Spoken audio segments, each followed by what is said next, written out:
귀로 즐기고 마음으로 느끼고 라디오로 함께 떠나는 성지순례 가는 날.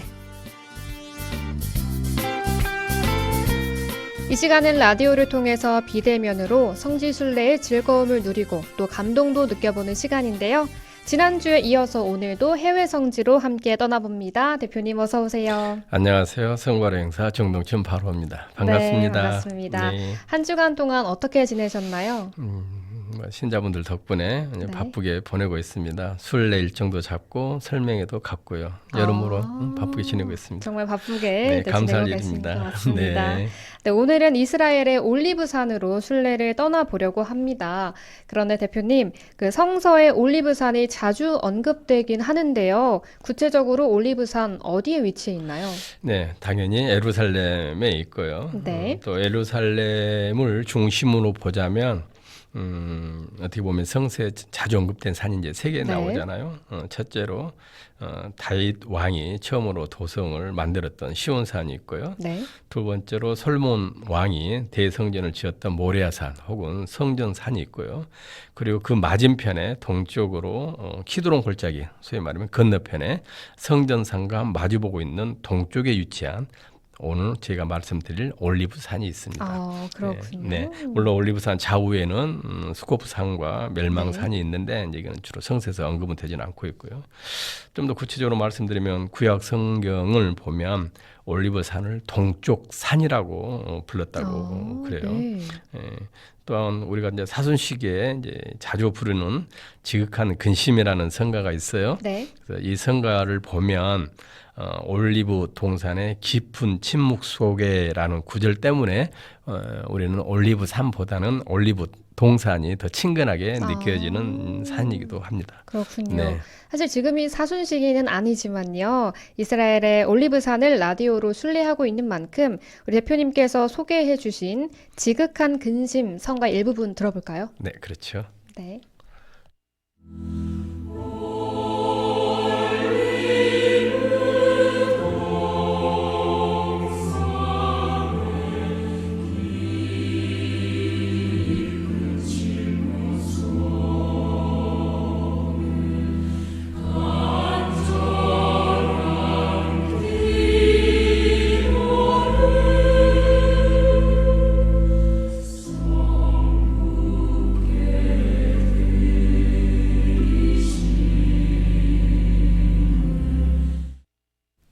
네, 여러분은 향기로운 오후 주님과 함께 듣고 계시고요. 오늘은 성바오로 여행사 정동춘 대표님과 이스라엘 올리브산을 함께 라디오 순례로 떠나보고 있습니다.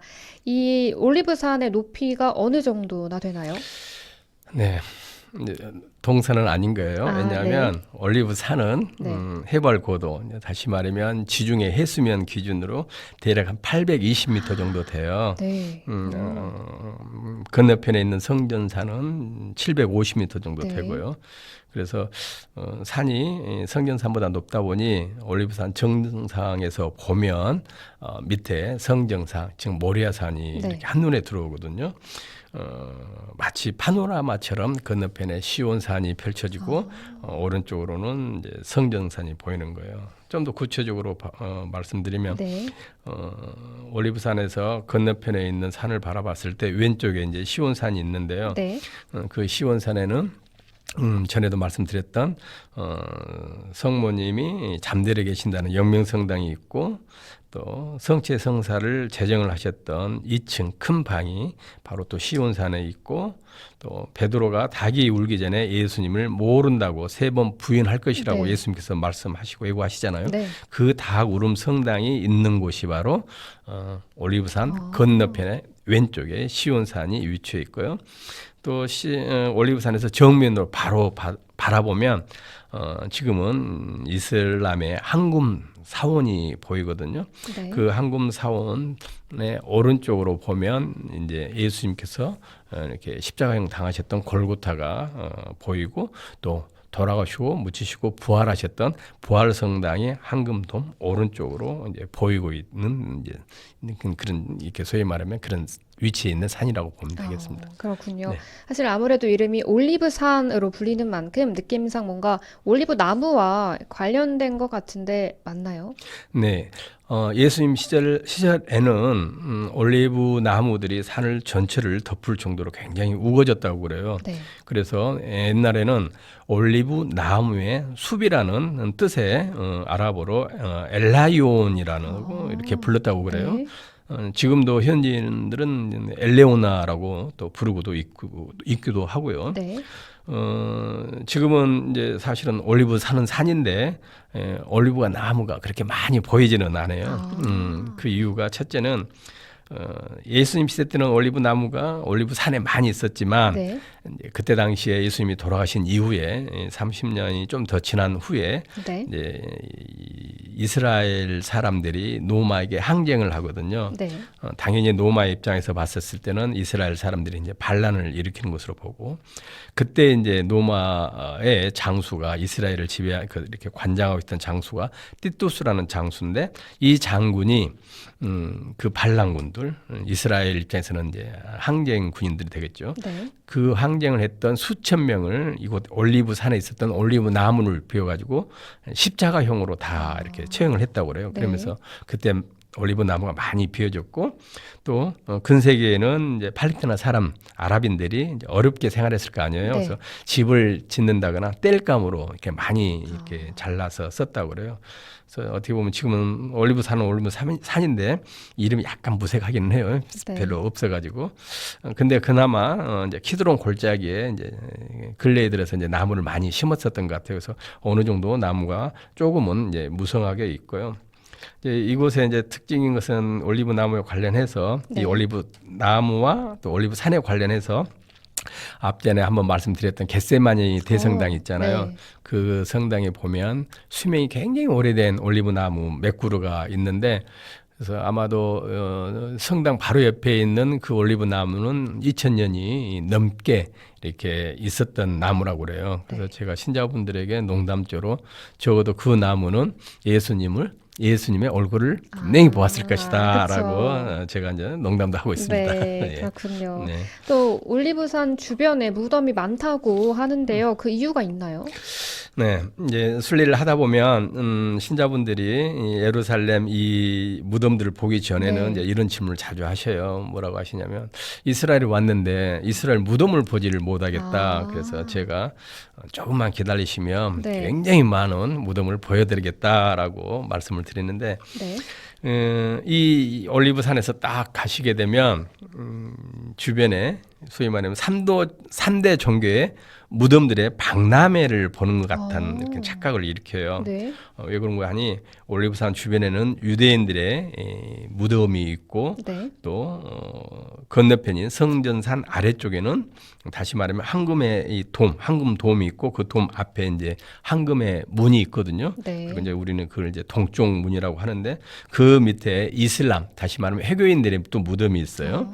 그리고 또 키드론 골짜기 예수님께서 눈물을 흘리셨던 그 밑에로 보면 또 여기에는 또 우리 그리스도교 신자들의 무덤이 있거든요. 네. 그래서 어떻게 보면 이 무덤들이 이 3대 종교의 이 무덤들이 다 몰려 있는 것처럼 보여주는데 일단 첫 번째로 좀 더 자세히 유대인들의 무덤을 좀 먼저 말씀을 드리면 이제 올리브산 주변 특히 왼쪽에 무덤들이 굉장히 많이 있어요. 네. 그것은 바로 뭐냐면 유대인들은 그곳을 여호사밧 네, 여호사밧? 언덕이라고 여호사밧 언덕이라고 부르고 있는데 그 말 뜻은 하느님께서 심판하신다라는 뜻이라고 그래요. 그래서 이제 유다인들의 전설에 의하면 최후 심판 때 네.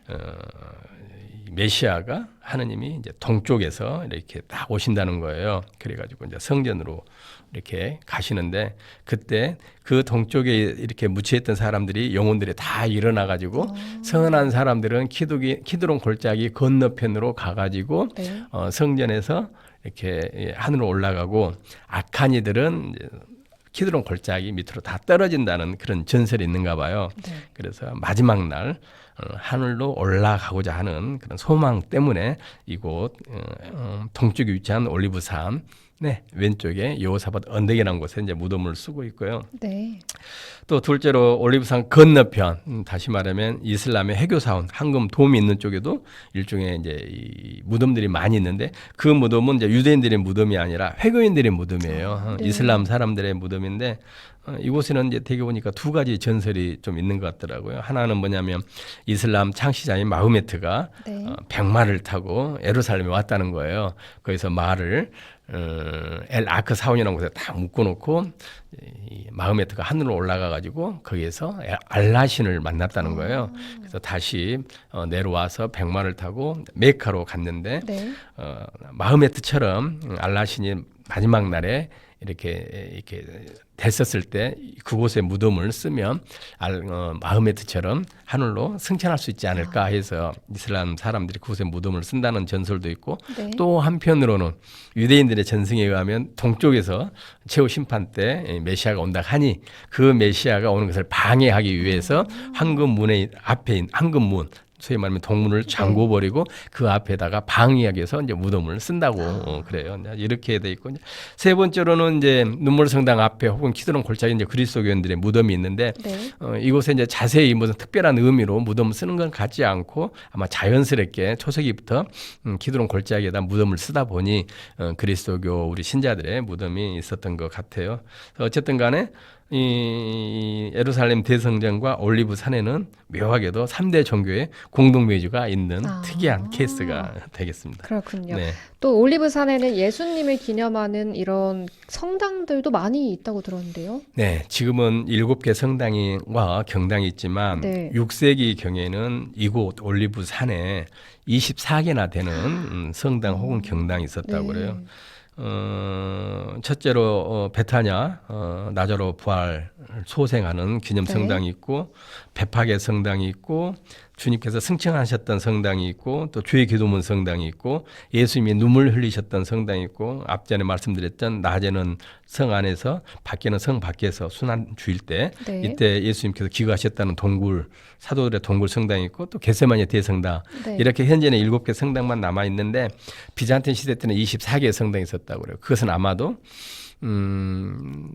로마 제국이 그리스도교의 종교의 자유를 혹은 국교를 이제 380년경에 로마 국교로 정하거든요. 물론 네. 종교의 자유는 313년에 밀라노 칙령에서 이렇게 내렸지만 그래서 이제 380년경에 로마의 국교가 우리 그리스도교가 국교가 네. 됐으니 신자분들이 예수님의 추억이 많이 담겼던 그 올리브산에 여러 기념 성당을 지었을 것이다라고 여겨지고 지금은 7개 성당만 이렇게 대표적으로 남아 있는 케이스입니다. 그렇군요. 네. 이 앞서 올리브산에 있는 기념 성당 중에서 베타니아에는 라자로 기념 성당과 예수님께서 예루살렘 입성을 기념하는 베파게 성당도 올리브산에 있다고 들었는데요. 그 이곳에는 그러면 올리브산도 포함이 되나요? 그렇죠. 우리가 이제 보면, 이거는 성서에 보면 이제 좀 약간 당혹할 수가 있는 게 뭐냐면 네.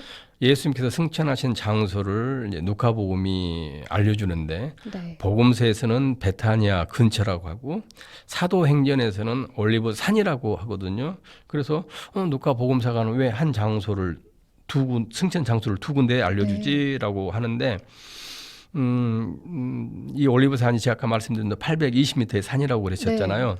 그러니까 아마 이 산이 비교적 굉장히 높은 산이고 넓게 퍼져 있던 산이라는 것을 알 수가 있잖아요. 네. 그래서 올리브 산 근처에는 마을 언저리에 혹은 중퇴교에 이제 여러 마을이 있었다는 것을 의미하고 네. 그 중에 이제 성서에 언급된 지명된 구체적인 지명이 이제 베파게과 이제 베타니아라고 이제 생각이 되어지겠죠. 네. 특별히 여기서 이제 우리가 또 생각해 볼 게 뭐냐면 예루살렘 축제 때는 이제 많은 사람들이 이 축제에 참석하지 않겠어요? 네. 축제 참석한 사람들은 예루살렘 성 기준으로 3,000보 다시 말하면 3km 안에 머물러 있어야 된다는 그런 네. 규정이 있었던가 봐요. 그 규정의 끝자락에 이제 이 베타니아가 있는 것이고 그래서 사실은 멀지 않는 거리인데 지금은 분리장벽이 있어가지고 차로 네. 돌아서 가면 30분 거리지만 예수님 시대 때 베타니아는 올리브산 자락이 있어가지고 중간에 올라가면 베타니아가 보이고 그 위에 올라가면 정상이 보이는 거거든요. 먼 거리가 아니라는 소리죠. 네. 그래서 아마도 루카복음사가는 베타니아 혹은 올리브산이라고 칭했었을 때 하나의 지명 안에 구체적으로 베타니아 아니면 넓은 의미의 올리브산이라고 표현하지 않았을까라고 이렇게 생각이 됩니다. 네. 하나 더 말씀드리면 올리브산은 보면 이제 이 성전산 쪽으로 바라보고 있지만 올리브산 뒤쪽으로 보면 유대 광야가 나와요. 아. 네, 거친 광야가 네. 나오고 네, 멀리 보면 에리고도 보이거든요. 네. 그래서 올리브산 정상에 보면 한쪽으로는 성전산이 보이고 뒤쪽으로는 에리고로 향하는 이제 유대의 광야로 이렇게 광야가 보이는데 네. 여기 이제 더 붙여서 말씀드리면 에리고에서 올리브산 정상에 올라와가지고 거기에서 성전까지 가는 데는 딱 로마 시대 때는 길이 하나 있었다는 거예요. 로마 제국 시대 때는. 그래서 분명히 예수님께서 에리고에서 오셨었을 때는 베타니아에 분명히에서 머무르셨을 것이고 베타니아에서 베파겟을 걸쳐서 네. 올리브산에 올라가셔가지고 올리브산에서 내리셔가지고 네. 아마 성전에 가셨을 아, 것이다. 네. 특별히 순환주일 때는 더 그러셨겠죠. 그렇군요. 네. 다음 주 이 시간에도 이스라엘 순례는 이어지니까요. 많이들 기대해 주시면 좋겠습니다. 성바로 여행사 정동준 대표님과는 이만 여기서 인사 나누도록 하겠습니다. 대표님, 다음 주에 뵙겠습니다. 네, 고맙습니다.